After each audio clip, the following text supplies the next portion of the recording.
இடையின்றி அணுக்களெல்லாம் சுழலும் என இயல் நூலார் இசைத்தல் கேட்டோம். இடையின்றி கதிர்களெல்லாம் சுழலும் என வானூலார் இயம்புகின்றார். இடையின்றி தொழில் புரிதல் உலகினிடை பொருட்கெல்லாம் இயற்கையாயின் இடையின்றி கலைமகளே நினது அருளில் எனது உள்ளம் இயங்கொணாதோ என்கிற மகாகவி பாரதியாரின் சரஸ்வதி வணக்கத்தை முன்வைத்து இந்த முதியவர்களுக்கான ஆன்மீகம் என்கிற உரை தொடரை ஆரம்பம் செய்கிறேன். ஓம் நம சிவாய நமக. என் நாவிலே சரஸ்வதியும் சிந்தையிலே சிவபெருமானும் இருந்து இந்த உரை தொடரை நடாத்தி தருவார்களாக. முதல் கேள்வியே அதென்ன முதியவர்களுக்கான ஆன்மீகம் என்கிற கேள்வி தொட்டு இந்த உரை தொடருக்குள், குறிப்பாக இந்த உரைக்குள் நான் இறங்க இருக்கிறேன். அதென்ன முதியவர்களுக்கான ஆன்மீகம் என்கிற ஒரு நகைப்புக்குள்ளான நீங்களும் அது ஒரு நகைப்போடு பார்க்கிற ஒரு கேள்வியை நான் கையில் எடுத்துக்கொண்டு அதற்கு பதில் சொல்வதற்கு முனைந்து இந்த உரைக்குள் அடுத்த கட்டமாக நான் இறங்குவதற்கு இருக்கிறேன். பெரியவர்களே, இளைஞர்களுக்கான ஆன்மீகம் என்பது ஒரு ஆரம்பம். ஆன்மீகத்தில் என்னை பற்றி நீங்கள் புரிந்து கொள்வதற்கும் உங்களுக்காக என் மனதிற்குள் இருக்கிற ஆன்மீக சிந்தனைகளை தருவதற்கும் நான் உணர்ந்த அனுபவங்களை, சிறந்ததாக தேர்ந்தெடுத்த ஆன்மீக செறிவுகளை உங்களுக்கு தருவதற்கான ஒரு உபதேச பகுதியாக அந்த இளைஞர்களுக்கான ஆன்மீகம் என்று ஆகிப்போனது. ஒரு ஆசிரியர் ஸ்தானத்திலிருந்து ஆன்மீகத்தில் ஒரு குறைந்த வருடங்கள் இருந்த இந்த அனுபவத்தை முன்வைத்து இளைஞர்களுக்கு தம்பி இந்த ஆன்மீகத்தை இப்படி கற்றுக்கொள் என்று தெரிவு செய்த விஷயங்களை அஷ்டாங்க யோகம், குண்டலினி யோகம், மகான்களின் வாழ்க்கை வரலாறு, என் அலசல் என்பதெல்லாம் சொல்லி ஆன்மீக சிந்தனைகளை அவர்களுக்கு புகட்டி வந்தது இந்த இளைஞர்களுக்கான ஆன்மீகம் என்கிற பகுதி. முதியவர்களுக்கான ஆன்மீகம் என்கிற பகுதியில் நான் ஒரு முக்கியமான விஷயத்தை எடுத்து நான் பேசப் போகிறேன். அது முதியவர்களுக்கு மட்டுமா என்றால் ஏறக்குறைய அப்படித்தான். இளைஞர்களுக்கு இல்லையா என்றால் அப்படியும் நிராகரித்து விட முடியாது. விதிவிலக்காக ஞானசம்பந்தரை போல் சின்ன குழந்தையாக பாலிய வயதில் இருக்கும் பொழுது கூட ஞானம் பெற்று முக்தி நிலையை தேடி அலைந்த மகான்கள் பலர். ரமண மகரிஷியை எடுத்துக்கொண்டால் பச்சிலம் வயதில் 16 வயதில் அண்ணாமலை மீது தாகம் ஏற்பட்டு ஓடி வந்த பொழுது அது என்ன வயது? அது ஒரு 10 வயது, இளைஞன் வயது. அந்த வயதில் ஆன்மீக வேட்கையோடு ஓடி வந்த அது போன்ற விதிவிலக்கான இளம் பருவ மனிதர்களுக்கு, இளைஞர்களுக்கு இந்த முதியவர்களுக்கான ஆன்மீகம் என்பதும் சேர்க்கப்படுகிறது. அதுபோக என்னை கேட்டால் ஒரு 95% இது உண்மையிலேயே முதியவர்களுக்கான ஆன்மீகம்தான். பெருமக்களே, நம்முடைய ரிஷிமார்கள் ஒவ்வொரு மனிதனுடைய வாழ்க்கையையும் 4 கூறுகளாக பிரிக்கிறார்கள். அது யாராக இருந்தாலும், நீங்கள் கிறிஸ்தவராக இருந்தாலும், எந்த மதத்தை சேர்ந்தவராக இருந்தாலும், எந்த மனிதனாக இருந்தாலும், இந்த உலகத்தில் பிறந்த மனிதனாக இருக்கும் பொழுது அவர்களுடைய வாழ்க்கையை இப்படித்தான் இருக்கும் என்று 4 பகுதிகளாக பிரித்து சொல்கிறார்கள். முதல் பகுதி பிரம்மச்சரியம். இது பாருங்க, இதில் இந்த அடுக்கில் தான் வரும் என்றும் சொல்கிறார்கள். முதல் பகுதி பிரம்மச்சரியம், 2வது பகுதி கிரகஸ்தம், 3வது பகுதி வனப்பிரஸ்தம், 4வது பகுதி சந்நியாசம் என்று சொல்கிறார்கள். நீங்கள் பிறந்தவுடன் குழந்தை பருவத்திலிருந்து ஆரம்பித்து உங்களுக்கு எப்பொழுது அந்த காமம் என்பது வருகிறதோ அதற்கு முன்பு நிலையில் வரை, அந்த முன்பு நிலை வரை நீங்கள் கல்வி கற்க வேண்டும் என்று வைத்தார்கள். தெரியுமா? நீங்கள் பிறந்தது முதல் உங்கள் மனதில் காமமில்லாமல் இருக்கிற அந்த பகுதி முழுவதும் கல்வியால் நிரப்பப்பட வேண்டும் என்று வைத்தார்கள். தெரியுமா? இந்த பகுதிக்கு பெயர் பிரம்மச்சரியம். காமம் வந்தவுடனேயே கிரகஸ்தம் என்பது ஆரம்பமாகி விடுகிறது. என்னை கேட்டால் இந்த 4 கூறுகளில் பெரும் பகுதியை வகிப்பது இந்த கிரகஸ்தம் என்கிற பகுதி தான். ஒவ்வொரு மனிதனும் இந்த கிரகஸ்தன் என்கிற பகுதிக்குள் தான் அதிகமாக வாழ்க்கை முழுவதும் விழுந்து பிறகு 3ஆம் கட்டத்திற்குள் செல்கிறான். இந்த கிரகஸ்தம் என்கிற பகுதி என்பது சுவைத்தல். அது உடல் சார்ந்த சுவையோ, உலகம் சார்ந்த சுவையோ, பணம் சார்ந்த சுவையோ, ஏதோ ஒரு சுவைத்தல் என்கிற விஷயத்திற்குள் விழும் பொழுது கிரகஸ்தனாகி போகிறான். 3வது பகுதி வனப்பிரஸ்தன் என்கிற பகுதி. அந்த வனப்பிரஸ்தனாக ஒரு மனிதன் ஆகி போகும் பொழுது கொஞ்சம் கொஞ்சமாக அந்த நாட்டம் என்பது சென்று விட்டு மக்கள் மீது அந்த பொது நலம் என்கிற கிரகஸ்தனாக இருக்கும் பொழுது கொஞ்சம் குடும்பம், என் பிள்ளை, என் வாரிசு என்று வரும், என் சுவை என்று இருக்கும். அது தாண்டி மற்ற உயிர்கள் மீதும் மற்ற மனிதர்கள் மீதும் அக்கம் பக்கத்தார் மீதும் என்னடா பாவம் இந்த சமூகம் இப்படி இருக்கிறதே என்று வரும் பொழுது அது வனப்பிரஸ்தனாக மாறிப்போகிறது. நீங்கள் வனப்பிரஸ்தனாக இருக்கும் பொழுது மற்ற உயிர்களுக்கு சேவை செய்வதில் நீங்கள் முனைப்பாக இருப்பீர்கள். 4வது கட்டம் அது அந்த வனப்பிரஸ்தன் என்கிற பகுதியையும் முடித்துவிட்டு ஒரு துறவி ஸ்தானத்தில் மரக்கட்டையாக எல்லாவற்றையும் விட்டுவிட்டு மௌனியாக யாருடனும் தொடர்பு கொள்ளாமலும் அது ஒரு நிலை. தொடர்பு கொள்ளாமல் போயிட்டா அப்போ அந்த உலகத்து மேலே வந்துட்டு பாசம் இல்லையா? இதை பற்றிலாம் பேசலாம், நிறைய நான் பேச இருக்கிறேன். இந்த 4ஆம் பகுதி சந்நியாசம். நான் இந்த 3 பகுதிகளையும் விட்டுவிட்டு இந்த 4ஆம் பகுதியை நான் எடுக்கிறேன். முதியவர்களுக்கான ஆன்மீகம் என்பதில் எதையோ பேசலாம், என்ன வேணாலும் பேசலாம். நான் இந்த சந்நியாசம் என்பதைத்தான் நான் பேசப் போகிறேன். இளைஞர்களுக்கான ஆன்மீகம் என்று 100 பதிவுகளை நான் எடுத்துக்கொண்டேன். அதில் நான் தெரிவு செய்து இன்னின்ன உபதேசங்களை எல்லாம் செய்ய வேண்டும் என்று நான் செய்து வந்தேன்.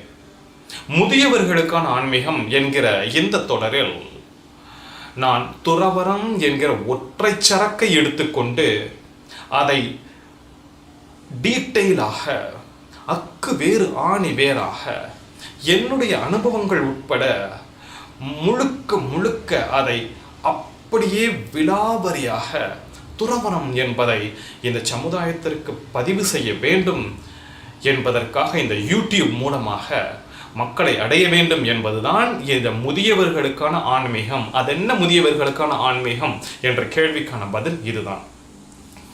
பெரியவர்களே, நான் என்னுடைய கல்லூரியில் கேன்டீனில் உட்காந்து காஃபி சாப்பிட்டுட்டு இருக்கிறப்போ ஒரு ப்ரொஃபஸர் என்கிட்ட வந்தார். அவர் என்னை விட வயதில் பெரியவர். ஒரு துறைக்கு அவர் தலைவர், ஹெட் ஆஃப் த டிபார்ட்மெண்ட். அவர் என்கிட்ட வந்து வணக்கம் சொல்லிட்டு, உங்களுடைய யூடியூப் பதிவுகளை எல்லாம் நான் கேட்டுக்கொண்டு இருக்கிறேன் அப்படின்னு கொஞ்ச நேரம் பேசிகிட்டு இருந்துட்டு என்கிட்ட ஒரு கேள்வி கேட்டார். இந்த ஆன்மீகத்தில் உங்களோட கான்செப்ட் என்ன? அப்போ நான் உண்மையிலேயே வந்து இந்த மாதிரி மண்டையை சொரிஞ்சேன், என்னமோ சொன்னேன். வீட்டுக்கு வந்த உடனே கொஞ்சம் சிரித்தேன். என்னடா இப்படி ஒரு கேள்வி கேட்டிருக்கிறார் என்று அவரை என் மனம் கொஞ்சம் கிண்டல் செய்தது. மன்னிக்க வேண்டும். அவருக்கும் நான் இந்த பதிவின் மூலம் மன்னிப்பை தெரிவித்துக் கொள்கிறேன். கொஞ்சம் கான்செப்ட், ஆன்மீகத்துக்குள்ள என்ன கான்செப்ட் வேண்டி கிடக்குது? ஆன்மீகம் என்பது ஒரு ஆன்மீகம், அதுக்குள்ள என்ன உங்களோட கான்செப்ட் ஆன்மீகத்தில் என்ன என்று ஒரு பெரியவர், அவரும் ஒரு அற்புதமான ஆன்மீகவாதி, இப்படி கேட்கிறாரே என்று நகைத்தேன். பாருங்கள், கடவுள் புட்டீர் என்று என் மண்டையில் போட்டார். என்ன நீ நகைக்கிறாய்? அவர் கேட்ட கேள்வி இந்த முதியவர்களுக்கான ஆன்மீகம் என்பதற்கு ஒரு ஒரு ஒரு ஒரு விதை என்று நான் சொல்வேன். அந்த இடத்தில் அவர் எனக்கு ஒரு குருவாகி போனார். நகைத்தேன். முட்டாள்தனம். இதையெல்லாம் நான் அப்படியே வெட்கத்தை விட்டு உங்களிடம் நான் பகிர்கிறேன். நகைத்தேன். ஆனால் அவர் செய்த அந்த விஷயம், அந்த கேள்வி உள்ளே சென்று விதையாக போய் இப்பொழுது அது வேரோடு அப்படி முளைத்து வருகிறதே. இதுதான் முதியவர்களுக்கான ஆன்மீகம். பெரியவர்களே, இதுதான் என்னுடைய கான்செப்ட் என்று சொல்ல வருவதற்கு முன்பாக நிறைய மகான்களுடைய கான்செப்ட்களை எடுத்துக்கொண்டு அதை விளக்கி நான் என்னுடைய கான்செப்டுக்கு நான் வருகிறேன். கடைசியாக ஓஷோ என்கிற ரஜினீஷ், அவருடைய கான்செப்ட் எடுத்துக்கிட்டோம் அப்படின்னா, காமம் சார்ந்ததாக, சுவைத்தல் சார்ந்ததாக இருக்கிறது. நீங்கள் எவ்வளவுக்கு எவ்வளவு நீங்கள் கிரகஸ்தனாக இருக்கிறீர்களோ சுவையுங்கள், சுவையுங்கள், நன்றாக இந்த உலகத்தை சுவையுங்கள் என்று சொல்லி, அது ஒரு பெரிய விஷயம்.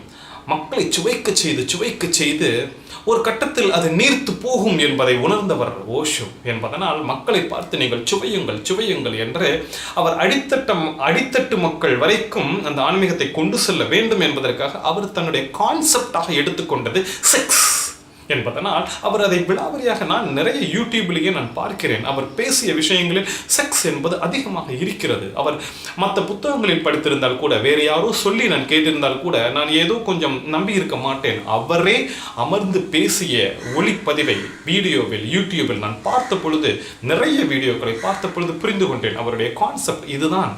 செக்ஸ் என்பது காமம் செய்யுங்கள், நிறைய காமம் செய்யுங்கள், ரசித்து செய்யுங்கள், சுவைத்து செய்யுங்கள் என்று சொல்கிறார். இது ஓஷோ. இப்பொழுது உயிருடன் இன்னும் நம்முடைய கான்டெம்பரரி இந்த வாழ்க்கையோடு இருக்கிற இன்னொரு ஆன்மீகவாதி, சத்குரு என்று அழைக்கப்படுகிற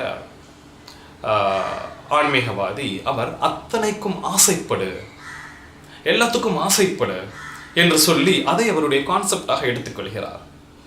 இப்படி பல ஆன்மீகவாதிகளுக்கு ஒவ்வொரு விஷயத்தையும் கான்செப்டாக எடுத்துக்கொண்டு தானும் வாழ்ந்து மக்களுக்கும் அதை போதனை செய்து, இப்படி செல்லுங்கள், நீங்கள் அந்த பாதையில் அப்படி நேர போனீங்கன்னா கடவுளை அடைந்து விடலாம், முக்தியை அடைந்து விடலாம், இந்த உலகத்தை எப்படி கடந்து போயிட்டு நீங்கள் முடிச்சிடலாம் என்று பாதை காட்டுகிறார்கள். இந்த வகையில் அந்த ப்ரொஃபஸர் என்கிட்ட கேட்டார், தெரியுமா, உங்களுடைய கான்செப்ட் என்ன? அந்த கேள்வி என் மனதிற்குள் சென்று உட்கார்ந்து உண்மையிலேயே யோசிச்சு, டேய் உன் கான்செப்ட் என்னடா என்று யோசித்து பார்க்கும் பொழுது உண்மையை சொல்கிறேன், என் ஆன்மா என்கிட்ட சொன்னது, உன்னுடைய கான்செப்ட் இதுதான்டா என்று சொல்லிக்கொண்டே வந்தது. பாருங்கள், ஆக்சுவலாக என்னுடைய ஆன்மா என்னிடம் நான் சின்ன குழந்தையாக இருக்கும் பொழுது இருந்து கூட பேசிக்கொண்டே தான் இருந்தது. நம்ம அந்த டீனேஜில் ஆன்மா பேசுறது நம்ம காதுக்கு கேட்காது. அதுக்கப்புறம் அது கேட்க ஆரம்பிச்சிருச்சு அப்படின்னு சொன்னால் அந்த ஆன்மாவோடு நாம் ஹலோ யார் அது அப்படின்னு நம்ம பேச ஆரம்பிச்சிட்டோம்னா அந்த கனெக்ஷன், அந்த கனெக்டிவிட்டி வந்துருச்சு அப்படின்னாலே அது ஒரு பெரிய விஷயம். இங்கே பாருங்க, உள்ளுக்குள் இருந்து ஒரு குரல் உங்களிடம் ஹலோ அப்படின்னு பேசிக்கிட்டே இருக்கும். அது கேட்காம நீங்கள் வெளியில் பார்க்குறீங்க தெரியுமா? அப்படி நீங்கள் பார்க்க தான் திருடனாக, பொய் சொல்பவனாக, இந்த மாதிரியான எப்படி நெகட்டிவான மனிதராக ஆகி போகிறீர்கள். இந்த பொய் என்பதே அந்த உள்ளுக்குள் ஹலோ சொன்ன அந்த குரலிடம் நீங்கள் தொடர்பு கொள்ளாமல் இருத்தல் தான் பொய் சொல்லுதல் என்பதே. நீங்கள் தொடர்பு கொண்டீர்கள் என்றால் அந்த தொடர்பு வலுப்பெற்று போனால் உங்களால் பொய்யோ திருட்டோ வன்மமோ எதுவுமே செய்ய முடியாது என்பது என்னுடைய உணர்வு பூர்வமான, எக்ஸ்பீரியன்ஸ் பூர்வமான ஒரு உண்மையை நான் இந்த இடத்தில் உங்களிடம் சொல்கிறேன். நானும் சின்ன வயதில் இளைஞனாக இருந்த பொழுது அந்த குரலை கேட்காமல் சினிமாவில் ஹீரோவாகணும், இந்த மாதிரி என்னுடைய வாழ்க்கையை நான் முழுவதுமாக இந்த பதிவுகளை நீங்கள் தொடர்ந்து கேட்டுக்கொண்டிருந்தால் உங்களிடம் கொஞ்சம் கொஞ்சமாக சொல்லத்தான் போகிறேன். சினிமாவில் நான் ஹீரோவாக போகிறேன், நம்ம இவ்வளோ அழகாக இருக்கமே என்று நினைத்தது.